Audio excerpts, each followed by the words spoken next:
Hello, so piu nau te ho. Tuni ni khon zong Thusim dang khat na ngai khom kit tau heti. Tuni ni kho hin keiman kasut. Chunnu Zougam kiti Thusim ngai nom ta hi ana ngai khom kit tau heti.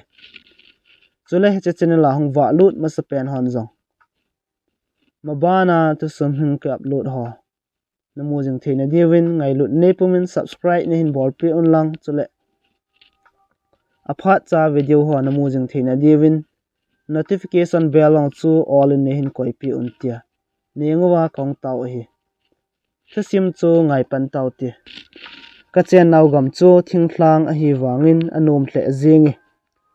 aji chu hi chegam sunga chun zu lewa zong aki kimin thingle go zong atamin salanga zong atam hle zingi mul chunga cheng ka hi zio chun ka khosung wa kona mul le thlang dam le phai ho ivet le adum zin zenin a hing sil sel zingin a hile avet lom hle zingi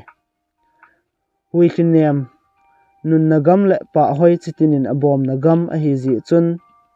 ka chen naw wang khomin chu khonom tin kanamin vovin a hi zotui thing ho zong awal sit senin idon le awot zin zenin a hi le mi hi min zong akidam pi hle zingin a hi thing chitinin abomin thei chitinin zong abomin sun le zanin zu le waten ki pa ten zaila a oi ziwi a hlang le amul anop wal zi chun mitam pin agam nop dan la hoi dan chu ala chojun tumging to thon zailan a ojun amel lom hle zingi kapin na thingthlang gam ka chunnu gam le nop dan chu seya sechim zo hoi a hepon mim kama seizo zong a hepui he chegama cheng zo si chu ai hlima ki hlim to kabang zengun kanop sa thei hle zengowe tu ni chana hin kalung mit in agal dot zengin ka ngai ne zong adai thei him pui lungmong le hlamongin hin kho kamangun chamdelin kana cheng khomowe hun sung khata pa chetin pa khom bangin ka pa khomun ngai lut nan khat le khat kan ki khotovin a hile a hling lel le atla samzong ana umpui chawang kut hen lang I pikin ki mangzong le anumin mitin chu kana kilung khat hle zengowe nang na chuti in nang na khati e kiti na omlo ji chun anop na zong alam dang di e hetia nom ta hin kho kaman la jun gam sung boina ahong hlung tan he 1993 to 1994 vela chu a hitan kiyong neu chabu ka hina la ji gam sung thule la aboi ji in khosunga gol hlang hole upanaw hlang ho chun no naw chapang ho khan khoding le khole ve ngai lu na zalin zanting I mulo khop khopin duty abol jiwin a hi kapa yong duty bol hola chun apang zin a hi le mi thumbo ka hi wangun anjong tha khat in kane khom manji tapuwi anitina boina san che ji in ne la cha ki hol na zong ahung buitan a hi lungen the om hle zengin lunggel chol do na man phat zong am thei tapui kel la dang cha a thi ding ha gala thi ding ham malam hin kho chu I to hong ba jing na dem ti bo mitin lung la ya gam a hetai kapa chu mi hangsan galmite anga zong nung chon ding gal thailo mi a hi ji chun ka khosung mi howin akisun pi thei hle zengun a hi ama zawlo tiang chule duty ball ngam zong omji povin a hi le zan se in kapa chu a ong man tapui azile cha to tongkai jeng zong ki san man lo khobin duty ball hola in bo a jeng tai nikhat ka chunnun kapa koma sein he go pa na loile na pai ho bangin nang zong nikhat khat be ki chol du ji tango heti lom loma pan na la le iti thei ding ham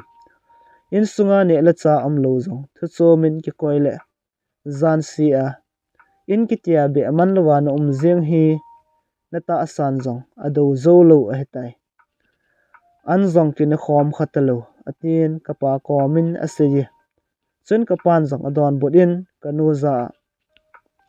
ego no ke ka zaw lo ting boizi in tin ka zau da thei zi lo chu bol thei dang la ki nei lowa min e ngai chat na be a ka zo chana pan kala do ding jong kanom pui pule pa ten ina lam do piu hiche gam hi melmate anga achul jing ding wang ka gyal thei pui pu pa pat sa azang gam le hi hla su kha lew lim sa pule pa thlau hla jong hlai zo pun ti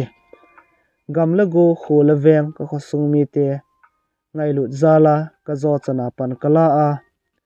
kalung le tha ka pat jing ding anga ji atin hi chen kanon jong adon but kit in ego pa pan la hi in ka ti jong na hi di pui na pan la dan hi awal be se tai ka ti zo ai bo ve khat ve be an kong jong so khom ding ngai tu tango na chapan hi bang na ngai ji a na lo tieng na hol ji chume atin chen ka pan ei pomin ka za boy ne ngai ji ham ken jong nang ka hin ngai ji dan alam dangi e jong le gal le tol ji in lungdei bangin ka hin pi zo ji pui gal le tol ahong ki chai ting no ma hin khu man khom ki diu a hin nai boy no to nang ina ji thlonin lang pathin komin taunan ne hin gyal do ji thlono na 18 e ngai wal ji chun amit thli alung thlalewi kanyau wal na lai ji chun ipzia hetia chu kapan a sei ham ti jong ka thim thei pui hetia ka ki holim pet chun aloi le pai hon kapa chu ahung ko ki tawin hiji chun kapan jong a cartus akiput in kanoza hego no ke chi ki tangi taunan hungpon thoma zo atin kanon jong adon bot in hengi hego pa ibol na theina chi wa zo chana pan ela diu a hi mai ji atin chen kapa jong kipat do in a chi ki tai mitin lungsung ki chat ti zat nan alu dimin lungmong le thlamonga hin khomang jong koima am tapui ki chat ti zat ji in mi ten aman nei le go chi gam mang la adunga apovin leiko alajun ko khuwa avui gam tawe iziam te gal meten khu hin bulu kha lewtia anei le go ho a it lai ho chu a sel do wa thu hung phat ki ting lai do ki ding atiu hi kanola ken jong kanei kham khamu chu mi te ho bol bangin gammanga ka po phei hlonin ko kalai hlonin ka vui hlon tai ka thil bol hlon ka pan he do in alung hangin asian salza jeng hloni ipin ngai tu a hitia chu gammanga ithil ho naga sel mong ham neile go jong athopi nan ahin la hin khu sanga thopi zo ompui in kho be tale hichene le go ho chu ipiana pan sa gut ham neile go chu be jong le hin kho o umpo po le atha alam do ki the hin nai e macha sel do ngai pui e gam le go zo hu do ding ngai tu ding hi thupi pen a hi tin kanu chu a ho sen a hi kanon jong ka pa za sein keni no chan bo ka bol thon hi sa abang zengi mi zo sin a bol ji a kenin jong ka bol thon hi chume mi thil bol zo si ipidia na lunghan pi jing jing ham atin ka pa chu to akinil nil thloni zantiang duty bol hon khovel la chun torch light wa amuzivin ui cha ham gin jong aza zap zap jiwin a hila koima lungnoma I muthei jong ka umgam tapuwi iziam tia zan ka amel maten e hin del khum kha lew kilaman lo ding a hi ji chun kanun ka van nei zo si chu e ki van sa jin a hila sa ka sawal jin ka theida ji hle e ka e mu thelo ting su thla ding ka ti ji le kanun e pho in e bola na van sut ham ki van kit lojin 18 kada sa san ekivon sa kit ji e bol theidang ane lo ji chun le zanin kanu chu pathin koma taw jing ji e lungling violate thom hawan tin hin kho kaman jing lai jun khona langa mei thal ahung jing tan a hile kichat nan e lo dim tawe kazam na thei che on khosung mi te dong kazamun a hile khosunga oi chahon ka nungu a hin del ket on a thanom pi bangin a sala ala jeng tawe ui chu ji chun melmaten ka omnaw e hedo khawin ti ka tivin he ji chun ui chate chu pho thip ding ka ti lew a kho che che ket on a hile ui chate hu sa ji chun naw sen ho akichawin akap chu jeng tawe he chepe ta chun nui za jang ka omon lungsi jang ka om hle jengowe pasal hang san mi phobebin melmate banga meithal pha jang nei lovin melmate chu akidin te pivin nungchon lovin hang san ten apang jing tawe sun kim gejin akikap to pivin melmate chun I pilung ageloham akinung leki tawin ahi pathian e ngai lut wal jewa e hu do hidingin kata sani aji chu hicheni khu a chu melmate kap to pi chu mi som wal beb bo hivin mi get in bo meithal achoi kit na lai se do hi song chang hole go phel ho powa akidin te pi mai ma jo hi izem tin melmate chu khosunga hong lut lew in zo si halwam diu ui chu ho ham gin le naw sen ho ka ogin ji a chu ke ho zo si jong kana thi chai jeng diu dan hi mitam pi tawn ogin le pasal hang san mi phobet panla na ho a chu pathin hung panga hi chuti lo hele ka kho jong khogem su ding ke ho thilung jong ki zammat jeng ding gam sung jong melmaten na to pha diu a hetai pathin lung siat in all in thule la jong hong thip tan masang bangin hin khu jong ka hin mangpan ki tawe kanole ka panung ka zujin nitinin vailo konin ka chi jiwe lo pamla adunga chun ka pa to thang ka kamji hlonin wacha thang saku thang salin ho o na ding thang te zat zat ka kam hlonin a hi he che phat lai chun sa jong na atam na la jin ni si le ka thang kam hlon ho achun sa khat be an o te te ji e saniaw ho a o kumle lovin ka ki hun jiwin salin ho a o ting in lamin ka hin po jiwin tu le be in sa in thlang ho to ki pa la thanom ta in ka ne khom jiwe ka pa chu mi pon tho mi hat mi dam the hin lung nyaw na le ki chat na zong anei pui thanga sa o lo kum zong le gam leng in chi jin sa kap jingi kapa sa kap hat ji chun sa jong an che danin kana ngai tun a hi chang tin li tin nga le abol ji hlonin pha tam zon lowa ka gi jiwe kapan ko phel khat acmp chu ka ki ko jin sun ni hlum hlumin wacha kana kap ji e kanola ka pa pot thodan chu ki seite dile jingpi ten thodo ji hlonin kanun bu hon jin kapa chu thang ven chi ji e kapa hong vai hlun tiang bu kane jiwin bune chai tiang na to akipat kit ji hlan tai zan tiang kapa chun ka cholwa le jong tilovin gamleng in achi kit ji e gamlenga achi a ahong vai ge komle kewang kane I muman ji tai kumle thla ki he jing bangin kata asale kalung gel jong akhang to tovin a hi kongle jep jep phat in loile pai to kong ki vop in kang talai ka simun lamsu dunga ka ki tol jiwe sun tiang lam chom chomin ka ki chim khom jiwin a hi le num ka sa awal ji uchun eti ka a mui kho hong thim ham jong ka heman ji powe hitobang ma chun zan tiang jong le ki chep na zat zat ka bol ki jiwin a hi le num ka sa awal ji uchun phat kan hom tho ji hlewe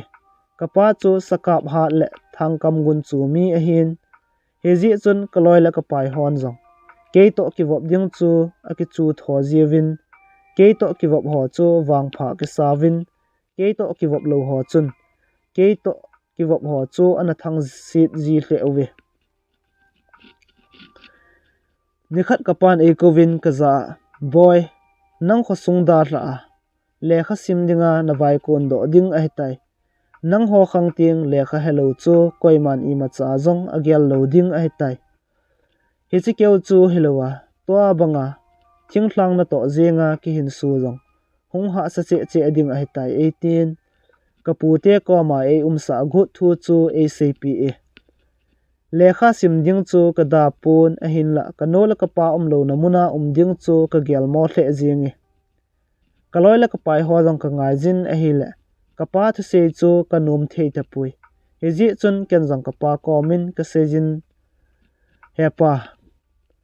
kanola nang lo nan ke wang ka num pui kanola nang lo namuna iti kalung mong zo ding ham ka gol la ka pai ho jong ka ngai je ka tin a hi la ka pa no I don bodin boy gen the he su ki thu zo si jong nang ding gyal kho na zala ki thu a hin lungyal ki nei zo si jong nang ding je nga bo ki gyal a hi khonung le na nop sa na ding le na ki si lo na dinga thil ki gong a hi zoi nangin bo na no le ke nei ngai he pon na no le ken jong nang ka ngai ma jing hlon a hi he jong la mi het lo ding a ki num pon chule khonunga na gen thei thu ding jong ka phal hlon pui he chi ji chon nang jong ka thu se nil lovin le kha sim din ki gong jing tan 18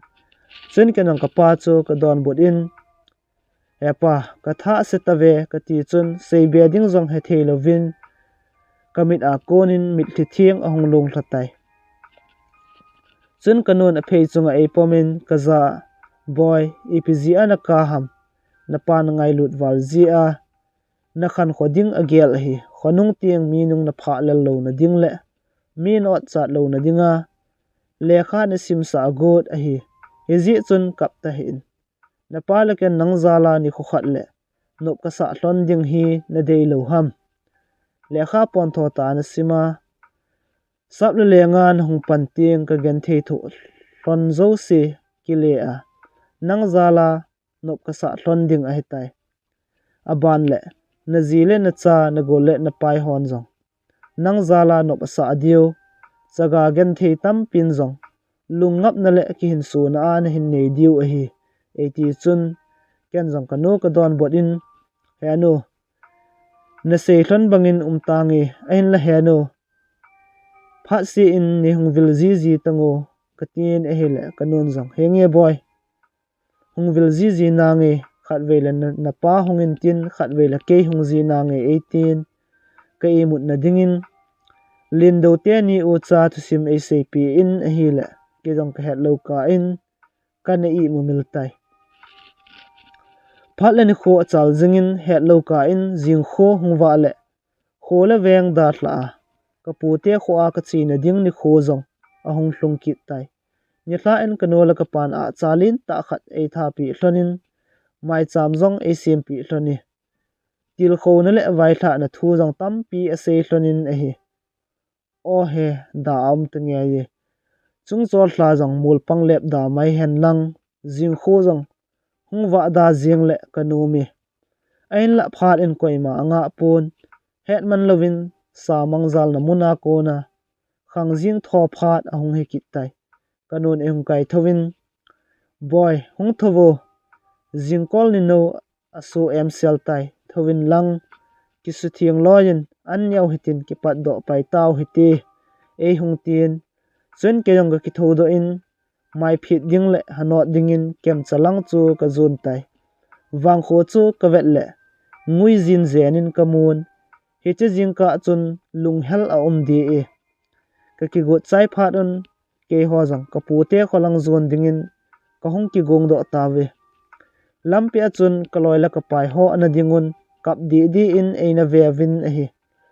kaloi la ka pai ho chan chun lung hel akai phung di set in a hi le ka lo bo chu akiwat a hi tai kalung hel dan le kaloi la ka gul hon ka thla lel dan chu a se ji jang zong ka he thei pui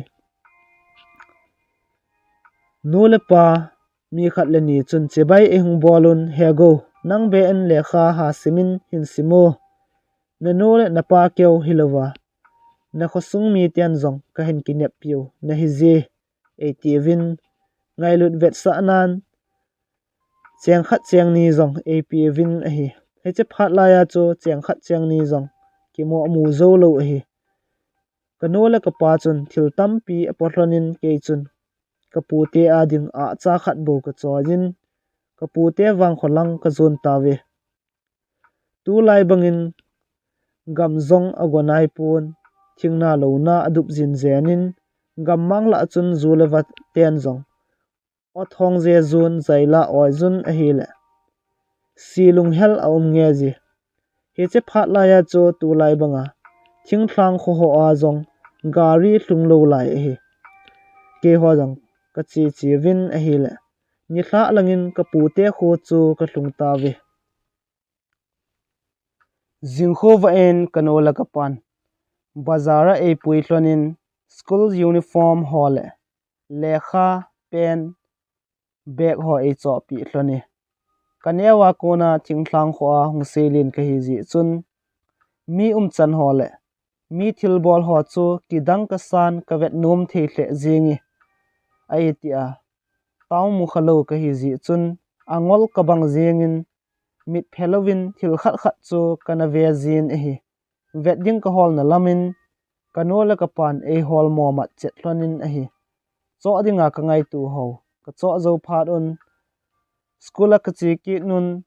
admission ka ga bolun hi cho adinga pha hole bol dinga lom zo si ka bol zowun kanola ka pa kinung le ki dingin aki gong thlon tai kanola ka pan e da hla ding chu ka gel le ki khoto nan ka dimin hezi chun kanu komin heno nang be en nei da hla he o nei umpi tango heno katin chapang ki phinin ka chunnu ang sungin ka ki phin tai chun kanon e koin ka za boy hiti hin hin chapang jong na hitapui in langa thu ki se chu na su mil hitam 18 hlamon na thu le vai thla na thu tampi acp zowin keida hlan achi hlon tai kanola ka pa ka ngai walji chun ka kapin a hile kapun e hung hlemin ka za hego idia chapang banga nanole na pa thlangaya kap na him kap hin e hanom ta hilaya hi diu zinga kona skula jong na chi panding a hitai lekha phon pon tho ta an simding thu ha ta na panjing pole ni kho khat le nang zala na nole na pa gen theina zo si jong ki le do ding a hi 18 a hun sunga pa cho chu tui e chap pi e hetman lovin tu ni hlumin mui kho ahung thim ki tai zan samang zal phat zong awngitan ezi chun kapin ka zal na ding pun e pha pi in zan chol dam dingin khun chung ka zun tai chunnu angluma ana zal jing ka hi ji chun ka chunnu anglum ka thlangai hle jengin a hile zan so samang zong ichi zan chun ka zal thei ta pui ka lungin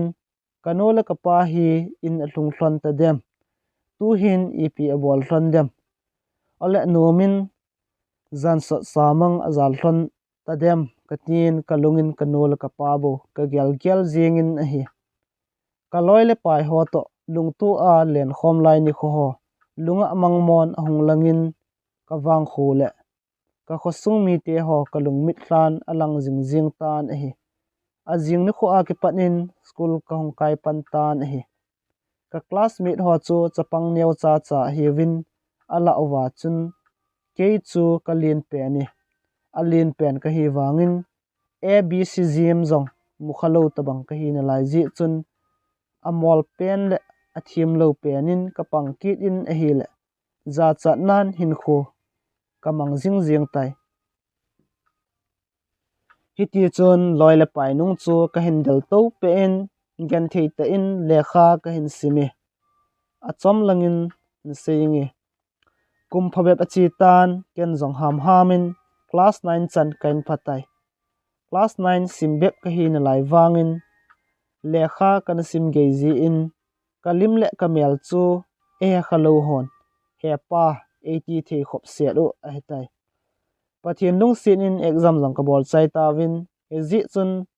winter vacation sunga no le pa gol le pai khosung mi ngai cheng to jesu pin ni khole kum tha mang khom din in lam zonin ka chi tai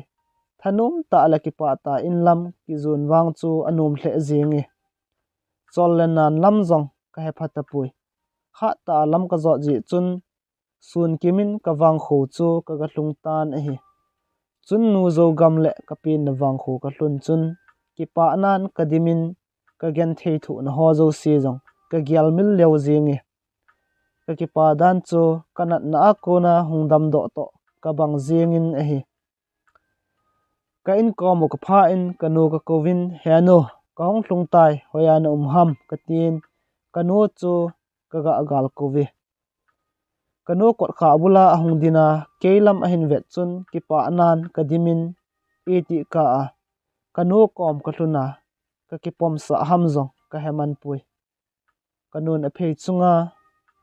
avan chai ke e pomin ka naw zong hungol thang ta hela ka naw hi ka ngai zi ta ve atin e ngai zi dan tho chu e sepi e chun ken zong ka nu komin ka sen heno leisit chunga mi asang aza kamun ahin la nang sanga e ngai lo ding le kalunggel e het thiam pi ding koima ka mu khapui chule ken zong nang banga kamun pi ding le kalungap na ding koima ka mu zo pui katin kanu komin ka sein a hila kanun e don but kit in ka za boy na chun nu to koi ba na te ka thei ding ham ke zong kanun e ngai lo pe ni ken zong ka cha nang ka hin ngai lut pen ni hi na khan khoding ka gel gel nan zan tieng sa mang zong ka zal thei ji pun sun tieng zong le chung tu ni ka hlum zo ji pui 18 chun ken zong ka don but in heno ken zong ka pa le nang ka hin ngai ji dan alam dangi heno ka pa hoya ba chi ham ka tin e hila kanun zong gam le nga chi e hi ji 18 chun ken zong sa hin kap le ka ti ta ve heno ka pan sa kap kha lo hitam tin ka dongin e hila kanun zong akap jing na e sa akap ting ka hin pu ji chula sagop na ne ji lo ham 18 ken zong kane ji ni e heno amonga ipimen hun ham katin hila kanun zong same ka honi nigil kil hitam 18 chun ken zong ka don but in ka gilwang akil di pui mo a ka hin do mai mai ne hebovi katin hiti chun kanu to ka ke holim hlonin a hile chung tu ni zong mulpang analep kit tai phat chom khat zovin ka pa jong hong vai hlongin sakhi khat zong hin kap e kapan sakhi hin kap kamu chun ka ki pa hle zingin hi che hi chu thingtlanggam chen lo le nopna pin na chun nu Zougam ngai di set na hi salanga nian ji ta ta hi a hi katin upaching thei ta ho bangin ka ho limin a hi le kanola ka pa chu ke ve tu hlonin ameti tet hloni chen kanun bu hin thu in ki pa ten an kong ka so khom ta vi bu ka ne pet chun kanu ko ma ka sen kanu bu hun le mi hun atui pe ni kanu bu hun le mi hun ka ne ji tiang ka wa thei ji ta pui ka tin ka ga ki mu thep sa len a hi chun kanun ka za sin boy ke bo nei phai se pha ji hi tango ke hona ka pan wanga a hola pang hi na pa hi kit hi chu na pa lo hile tunya hi tabang bu le me hi einin imu zo lo ding a hi 18 chun ken jong ka se kit in nang ka se le ka pa jong ka se na hi ta chula heno nang ni ti khat le lung khat ni hi hlan chume ka pa pon tho dan le hat dan hi kalung adongi sol nan lam zong het pha ji lo ham ka tin akam tam penin ka pangin a hi kanola ka pa chun ka le khasim dan tho e dong hlonin ken zong ka kiman cha ji dan ho chu ka sei pi e an kan he zo phat in kanon in sung thla cha ho ga kovin ka pa sa kap chu asiam ta ve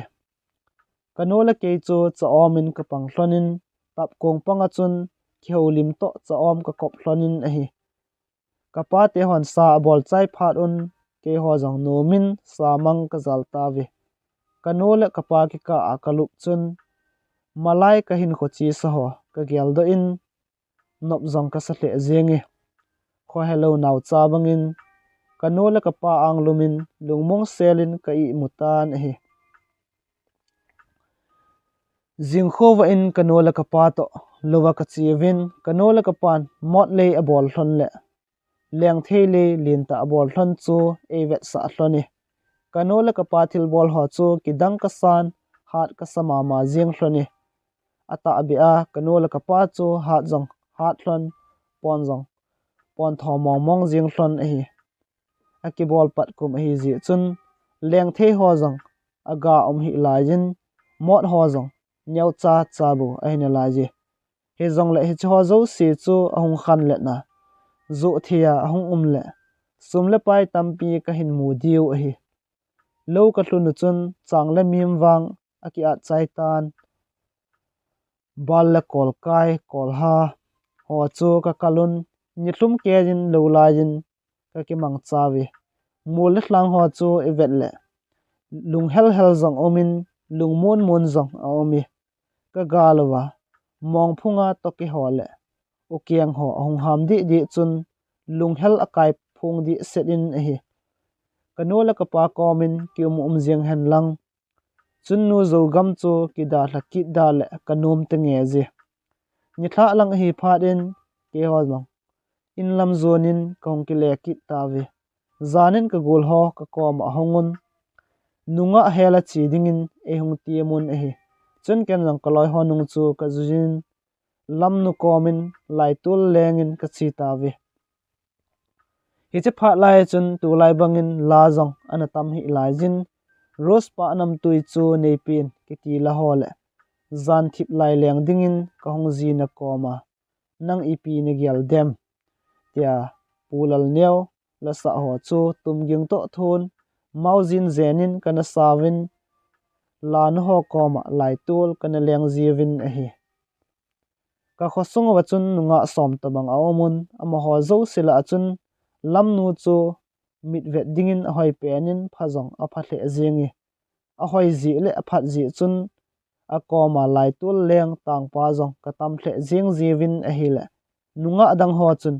lam nu chu a ot chathle jing jiwi kaloi hon lam nu zol dinga e ha sol wal ji uchun ken jong phat ki zen kamule akoma lung sit na thu seiding tin phat gom kum ka ve hli jing jing tai ain la hau sapu chapa lin sat in phat zo sia vil jing ji chun kalung gel se no na ding phat kamu zo ji pui lam nu mit dul kyo chun zol de ai achoi bangin akoma kom ji ting lungsung ki pa nan kadim set ji tan hele phat chi lam zong kan he phaji tapui lam nu chun akoma hong lai leng zo si chu khoto na nei ten an lam to zin mai thlai selin phat tinin a om zingi a phat na le a hoina chu kalung la ya tui bang ave denin phat zo sin kalungin lam nu bo a gyal jing jing tai ain la lin sa nin ka koma lam nu to ka ki ngai hloni ke ni ki lung sit na hin su boy a omle no ma hin khu aman lo hil ding a hi ki hat chi win tia enagi kha ji chun lam nu ka de hle wangin ka lung sit na thu kam chang khat zong a komin ka sei do tapui gu thimin apul chu ka dovin koi ma het pi lovin kana gen thei pi hle zingi Christmas sungin zong lin sa chun lam nu chu a ching jingin phat zo sin om pi zingi amani chan chu vet ha hle zong le vet jing ding chu a hi mai tai hetman lovin Christmas song ong ki chai kit tan kum tha liam kit ding wang awat na la ji hi cheka ala chun golpa mang boy le sei pu to lom vai ka kun khom jiwin zan ting zaila ko ai kit jiwin a hi le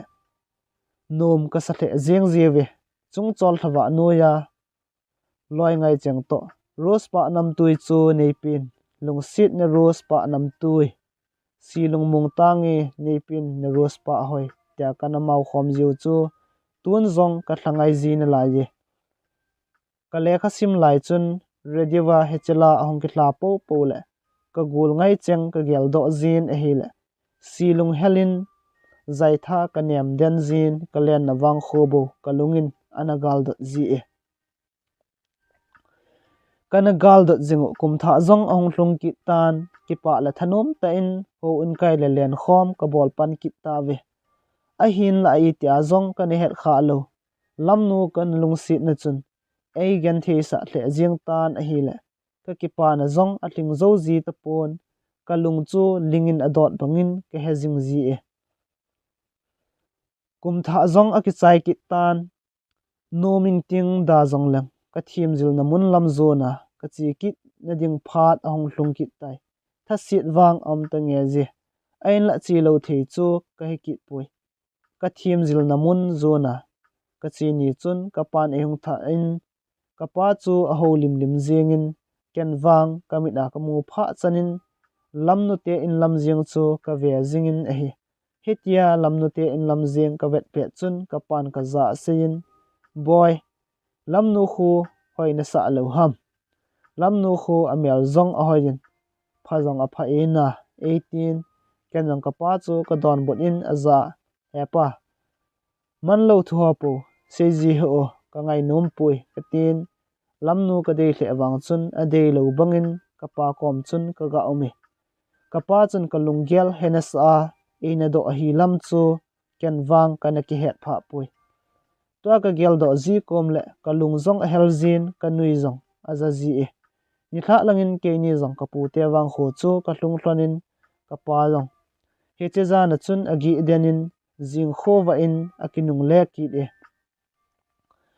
ni phawep zowin ka golpa mang boyin le kha ein thot in lam nu ne lin sat ki chen thu chu e hin het sa in a hi zan mang jing dia jong kana dei lo kalung sit lam nu jine ka za do chun ka dong ma hi lo wangin ka thu lel hle jing e phat sot pi apul ka dovin lunglut ta in zong le kha jing zong sim thelovin hin kho kaman lo tai achai chai nan kele ke thi mo ka ki chanin na dong ma zong hello na hel zong hello chu edia hibang ta na gen thei pi ham apul na dawa ep na phat chum pi ding ham lungin zong gel gel da tan nain kho gen thei na bet bo a hi tin kele ke ka ki oi mon he cheni a kon chun ka ngai hle wangin ngai lo bangin hin kho atha in ka mang ki tai lam nu banga mel hoile nunga pha kamu kit ding chu kana ta san lo ji a kana gen thei pi a hing lai pul chu kana do a hi hoi han lang pha hle zong le nang dinga hong piang lo a hi tia ke le ke ka ki thamon phat a bo thu dan zong kong thiep bet a hi ain la tu ni chan genin zong lam nu ka lungin amil thei di pon a so mai mel ka mu ji ting phat chi sa khan kho chi sa ho ka gel do zin ka lung hel ji na la ji kum phawep zowin kanola ka pa leng thei le bol le mot le bol ho zong aga zo thejin ahong tan hi kanola ka pan ul salong pomin mot le leng thei ho chu a hin poji hlonin bazara ahong zo ji hlonin a hi le nitena sumuna kanei phat un ka in chen zong ong ke khial zep zep tan masanga to te din ka in cheng hle jing ta ve ti din am tai ken jong high school life ka hin chain college life ka hin zot pan tan a hi kanole kapa ki thu gim na zalin pathienin phat thei zong e bo un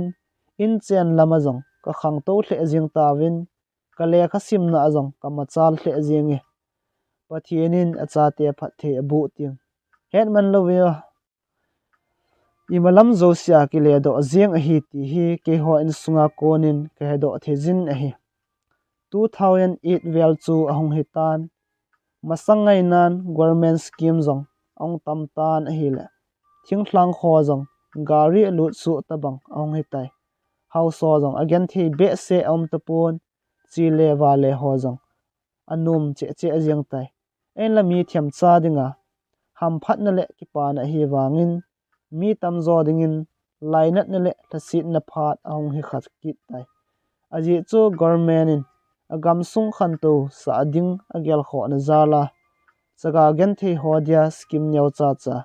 agun ho chu wangsit tain hauso kilol wa na bet ong hi khatai government in agam sung gel kho na zala sumlapai en thot ho chu ki pa na hitalovin la sit na le ki lung nop mo na bek ong hi zieng hi thing thlang mi te di nin ham sit om hle zieng aji chu masanga ki lung tu ta ana cheng khom ho jang ki lung tu thei ta lo a ki ho lim zo sin khosung hoi na ding le phat na ding ana sei jiu chu tun wang khat la khat ki diam na le ki sei sit na bo a hi jing zieng tai summu na dinga khat ve la sum tu ding koi summu malai tu zat jong ki le mu kit ji te lo chu koi ba ki pa ding ham to ding om ting kho chaga ne ding ting hauso til ki boldan idei lo ji a thu khat sele chen na kho da tha ding hi jing koi ba ki hul ta cheng zo ding ham kanol ka pawang chom ni pon tho hi hlon ji in koi ma jang ot cha hlon pon a to ga hlon chu a ki pa pi jing jeng hloni khosunga gari jong alut ta ji chun leng the ho le mot ho jong lu a pu angai te pon amuna gari ahong ki pu ji hi ta ji chun ke ho ding in a ki zen hle jing tai kanola ka pan thing thlang kho adinga kilom lo khop in hoi ta jong asado hlon tan chule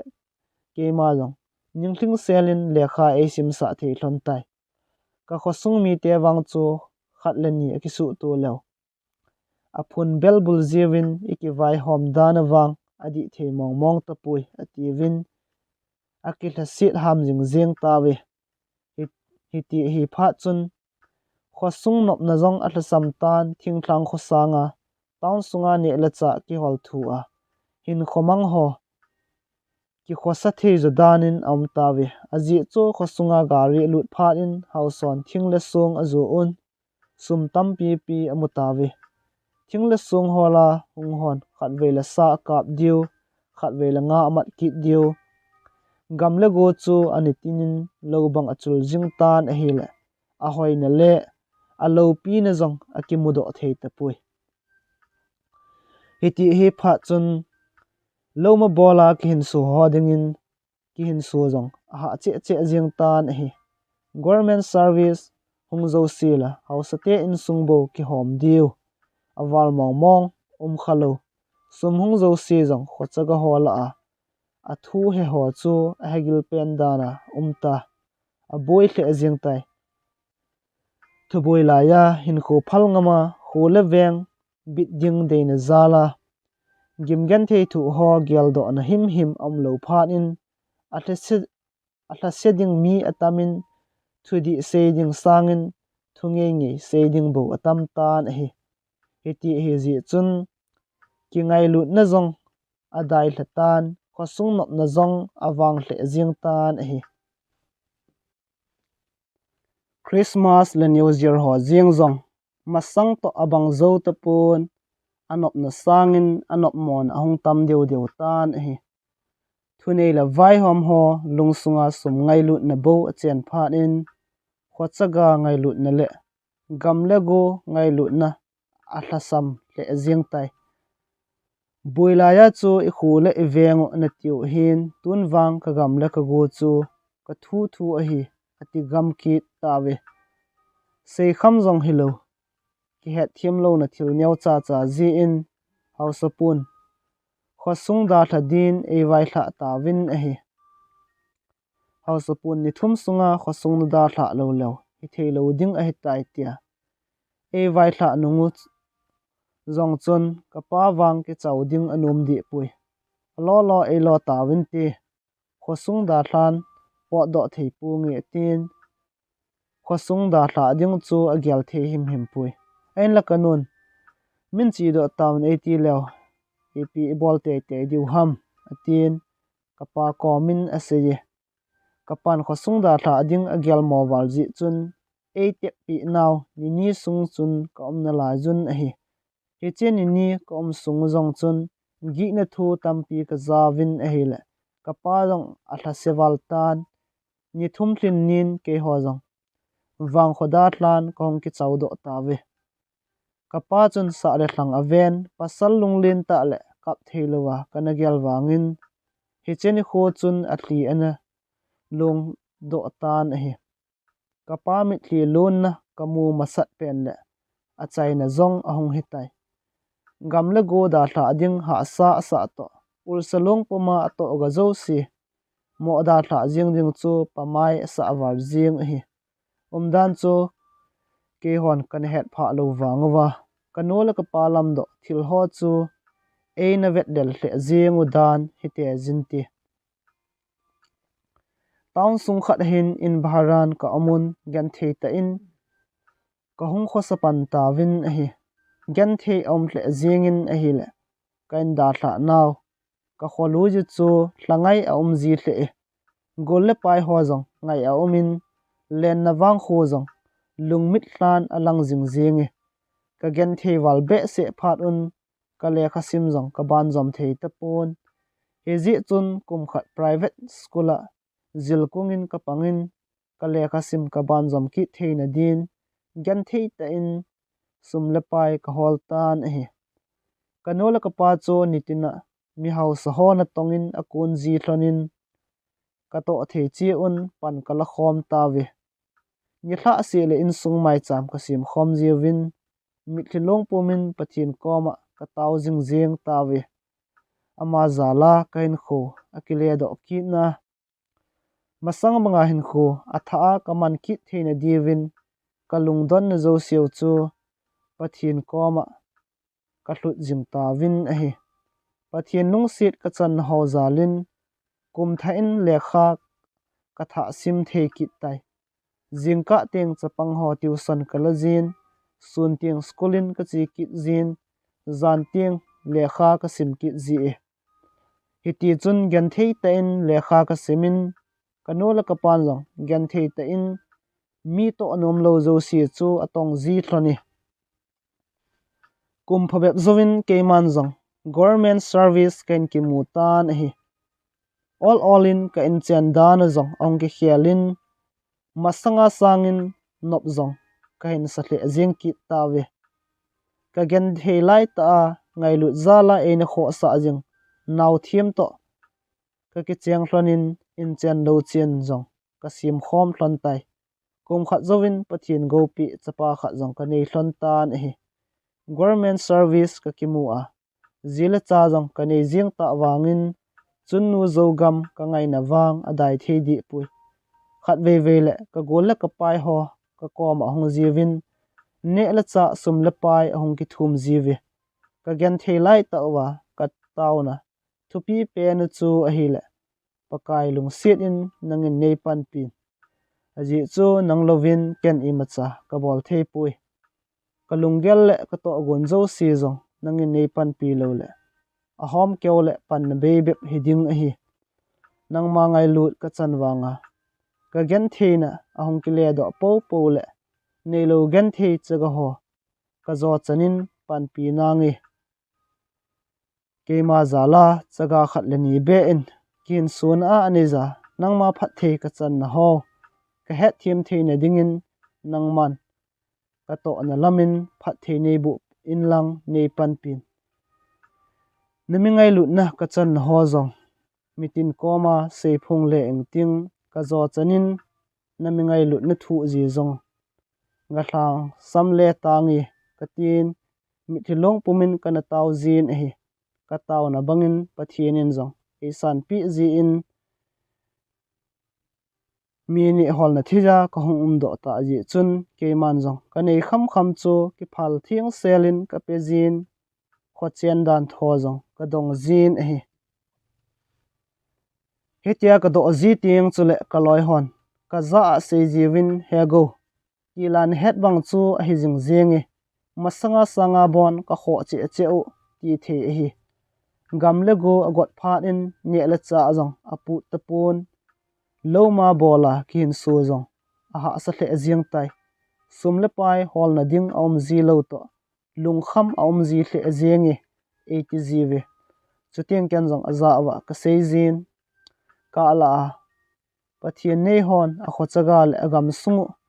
ngai lu hle ezong lew tu lai hausa tam zo hin a kho chaga ho som kol vein a anei gamu ai tai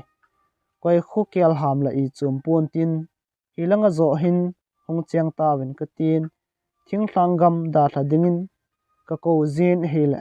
mi phawep ahong chengun mi tamzon wang thingthlang gam da thla ding agyal theilo zi un ahong cheng di powi thingthlang gam da thla tawn sunga hong cheng ho chu ahong chen tillew agyan thei hle jing jiwin en la ahong chen sot tiengule thingthlanga chen sangun ai thei zawin nop zong asa zo danun aom zi e aji chu thingthlanga chen le na to bo chu athupi pen hi jing jing sum hol na ding la zi lo thilman ho tam thei dan chula cho abut hoi hi zi lo kin su ha samong mong a hi ni khothaloman hlom na ka a nitina ko na ding zong ki zi lo na lai set a hi tawn sunga wang mi hau zong tam zi in na to itha sit lo pole sum hol na ding chu ni si a jing jing the hi ni khothalola thingthlanga sanga azat ni a tam zoki thilman da hlom zo kin su nop zawong mong a hi ni khat ka gol te ni jong ka kom ahong hlonin ka ki mutu ta ve chun ke ho thum zong ho chen dan tho a ka ki ho limun thingthlang gama ki hin su le tawn gama ki hin su thu ka sei khom ta ve ken zong aza thlona ka sein golpa mang boy le seipu ka chu sei ding hi paten ngai hlonin khang a ki khial phat in tu lain thingthlang gama chen sangen tawn sunga chen hi a phazo tai heji chun nangnin zong thingthlang gam hinda thlonin lang tawn sung zo hin zun hlon tan ka tin hil seipun ei don bot in ego nangin sarkar na to nei zi a nop na sa he bove thingthlanga bon ki hin su zo lova iti tawn gama ki hin su zo ding ham ai lo hil ding thu na se he bove 18 chun ken jong ka don bot in aza golpa seipu nang lungyal ta bang chu mitam pin agyal ding ka ta sani en la hitia gyal ho chun na gyal khilo zo a hi easy nem itile thingthlang kho chun masang bangin ne la cha jong apu tapun thinga sunga jong a hlom ta ji in zule wa jong a hat hle jing tai zule wate a hat ji in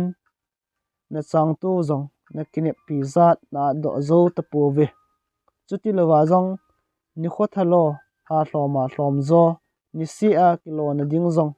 ki ji lo na lai abang le aban le thilman zong tam ki iti ban ki hin so zo ding ham tawn sunga hong cheng la chun na lunga nangai tu sanga gam chenga nop na sa zo ding a hi aji chu tawn sunga hin thingthlang kho a sangin ni khothalo zong atam zon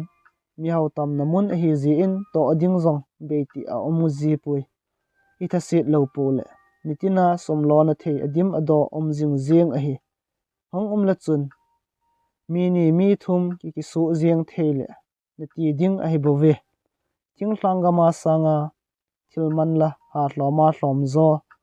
anop zo dan dan hi a se chin ji zong ka hepui hong cheng la chun heta na ti ka ti chun mang boin e hin don but kit in ka za golpa hego na chu sei chu di zong di khat nan ti ain la ipu ipa khanga kona thingthlang gama ki hong cheng ta ipi na thingthlang gam i seilet na chunnu Zougam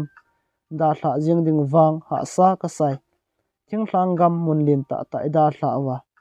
ati atoma tawn sunga ichian jiu hi ngol hui thu a hi bove 18 chun kanang ka don bot in koiba chunnu Zougam ngai lo ding ham koi ham apin na thingthlang gam ngai lo ding a seilet namun thlangai lo ding koi umin tem en la hi che hin gyal thu ding til khat a umi kapin na thingthlang gam ka seilet namun hi anum tenge yi tin peng peng zong la chun ki hol ta in kum iza cheng zong la chun aphat chomna lo hil ding a hi na to do atam chana na ki hol chana ni ding thil zong hung tam ki ding a hi i tabang thil lo pi tong do in lang lam do zong la chun na ki chaw ni khole khut gu ke wa nung do ding a hi chutiang na to sa zo si chu atong lo hil khat in nop ta ne ding thasiat nan dim se zong la chun phachum di lo ding a hitai ni le hlan bon mol ni kho ani ji kiti lem himin iti su khil ni kinei da ding ham nang khangin su khil hi zong la chun na tu na cha khanga su khil ni nen nei tho tho diu a hi chuni khoteng thlaseta a hin kho na man ding a phat chum na him di lo ding a hi taung gama na chen le ni si a na to na ding na mu jing ding na cha le na nau te zo si zong i malam zo si a khang to diu ni khat le gam zong nen ki cho do a in lo pi ta zong na ki sa do ding a hi na in sa chu hoi hi zong le na da thla num ting na cho na zat sanga tam zo a na zo ki thei ding a hi thing thlanga mi ki lolwa na ding be ma chen sanga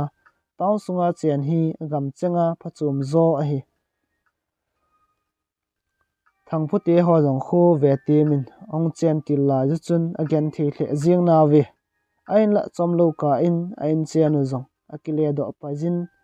acha te ho zong school hojin akai sa gam tai acha te ho khun kum sot lut lowa na to na zong a hin ki mu ki diu a tai sarkar na to mu hi zong law private na to ding tampi au mi thing thlang gama chen chu aphat na him om pui kati na zong a hi pun he zong la ka thu se ho chu phaten gel phakhi din hong chang la chun aphat chum na hi ka sei sanga zong phachum zo na lai mai thi hi katin hiti chun ka ki holi mun a hi hitia ka sei ji chun golpa sei pu chun azile cha te hin ki pujin taun sunga hong chang tan a hi golpa mang boin wang thing thlang gam a hla lel be se ji chun ki holta in a chang jing na la jin a hi kana sei ma bangin sei pute jong hong chen ti lu chun a ha sa the jing na win ke hon zong welcome pi kana ki thu pi ve ama wang kum khat kum ni zowin mitam pi to hong khe tu ta win a hi le nop hin sa the jing ki ta ve acha te jong school hoi jin akai sa in sa adu cha jong le pha tinin ki cho thei tan a hi le ama jong wang pha tu hin aki sa the jing tai ka zinu thu huat na zal le ka chun le zon mit hli puma ena tau pi ji hlon na zalin ka to khom pi ho ngai lut na zong ka changin ka in chen zong a khang to zingin a hi pathian ngai lut ka chan na zalin gan thei chaga tam pi zong ka ki thu pin in sung vai cha ji a le ka sim ban zom thei lo ho zong phabep set pi ka pan hu thei tai mang boy yong ki hul ta chena it thei til tam pi alam do wangin su khil nyau cha cha anei ji in ato do zo si mit hli pumin a hin da tha tho thovin a hi ka koma sein golpa he go nei na ko ni kho chun na se na ngai ing ting hung chawlang tu hin ki si na le thasiat nan hin kho mang pongi e ki bol na wang ka hla sebe se yengi tin a hlilong levin a hi chun kan jang ka hlamonin aza golpa thase in aji chu na thasit ji a phachum ding zong a om ta pui tun zong phat akile di pui he ko ma hin chengin lang to thei chan tongin lang in chen ki sim tan ke man zong ka zo chanin na hin pan pi jing na nge katin pha chi sa ke ho hin khomandan ho jong ka sei pi in ka sei thei kham kham ka sein ka hlamoni kum phawep chi zo nangin sei pu le mang boy jong ka koma kholai lengin ong hlanin ka ki holim ki tawe mang boy sen golpa tun wang na thu sei chu adi mong mongi ti ka pha chin tai ne sei sangin zong taung sung ki man cha dan hi nop ka san ne na ko la ya kong wa lo chu ka ki si hle e hiti ding lam an helang sort in hung ta nge tin he tabang ma chun sei pun jong a sei ki de ken jong aza thlona ka sein ka thu sei ni het thim hlon a hi ta le a pha he zengi golteni mitam pin thing thlang gam da hla taung sung zun ho dem jong lew a het thim lo zi wa adem ai bo ve ekivai hop dano khial ka sewa mi nung del hi jing zeng diu ai tai koi ham gam le go nei lawa thisan phal ngama pan la nom ding khochaga dinga chu thingama pan la le la lo ding chu ki bang chet hi hiti hi zi in mi tampin ki lolwa na ding le let ding le lal ding de nan khotha tha simun a hin la in za khat chung lam chen na khu zong sim kham om pui zat dang ten wang khu tampi sim povin a hin la a chen na zo siwa det ten a chengun a ki hol thei the azengowe epg a zat dang te hebanga khu ki holowa gam lagu angai lu dham atile aki vai hop dan hoi zi le adi zi a pe ni eo wang mun tin le hlang tinin i cheng thangun naw mun chi un ikidem to kit zi na la jawe mi khen khat cho thing hlang a chengun sum le pai holun a hol do zo siu chu town sunga in sa na le gam cho nan anei kit ziwe hita banga hin khomang ho khu thu hung boi kit le town sunga hung ki sial do gam kit diu a hetai thu hung boi kit po po le again thele avai cha cheng bo khosunga adia ada thla kit diu hi hi che thu hi ki sele mitam pin lunghan na le thang tom na anei diu hi zi in seinom zong om zi pui en le phat na diu le idam na diu igela namdang te banga ikipun khom diu le khan to diu igel zi ting selo the e zi pui ichi thu hi a thiam lo hodinga lunghan ding mong a hin la gel thu zep lew he thiam tawin ti katin ki vai pu dan adi lo zia mi nung idel jing a hi zi chun gamtin ka se do lo tan a hi amanin zong ain khota a an tu sa hlon a hi zi chun ka tu se chu a thiam hlonin di asa hle aziang hloni ningkum masa 2008 kum chun kum som nga hlin golden jubilee amangun ke jong ehin ko zi un ka ka chin a hi ka seilet na gam ka hlun chun chi saphat ho a nyaw lai thumang mo ho ka gel do in ka nyaw la ya ka no la ka pa to vailo ka kun khom lai ni kho ho zong ka lung mit in ahung kilangin a hi le si lung hel nan ka dim set zingi loi le pai ngai cheng to noplen lai ni kho ho ka gel do in a hi le lung hel nga anading hello khop in hin kho ka man lo e lamnu ka mu di set chun ka lung hel na sang di set e a hoi na zo si wang ana chultan hin la lung sit na chun a pi zingin a hi le phat chi so ho lunga mangmon ahung kilangin zi to zi a hle azingi mi zo sin ki pa la thanom ta in hin khu amang chi on keiwang lung hel nan kama tha e kum som nga thin na golden jubilee akiman jing ta awangin abang a hejing na la ji ti thejin a zingin in zong som nga a hling hi la ji kapin na wang khole chunnu Zougam da hla hung kinung le ki ding chu lunglel hle zingin hinla government dan noya na tong ka hi ji chun so thejong ka he kit pon he ji chun ajing ni khon in lam zonin kong ki le kit tai ko hong ni chun kamit mu pha chanin ka chunnu Zougam chu ka vele len ka lung a hel hle zingi tuni chan hin chunnu Zougam ka hlangai na abe the pon ka lunga hin ka pin na wang khu ka gel do zingi chule khat ve be chi kit ding ka nomin hin la phat le ni khon e phal theilo zi in china ding phat ka nei the ji pui jubilee a ka chi chu a chaina pen a hitai Thusim zong chu hiti chun hong ki chai tan hi lunglu ta hin ngai ho zo se chungin se zo lo ki pa thu kan phongi ichi Thusim hi 2020 kuma kana su hitai chula khat ve ve le etia Thusim za chom chom love story no pa Thusim ai lol thitha Thusim elo movie explain ho hi bor jung diu hin aji chu ideis dano ilung lut naw ki banglo hi ji a chu khat ve a mi pi lung de ki bol do zo lo ding hi ji a phat khat khat le za chom chom hin bor jung diu hin in khet thim diwin ong ki ti mu ve chule Thusim chu nangai no ma ngei na sa le like share comment ho na hin bol pi diwin zong yong ki tiamo ve ka ki pa e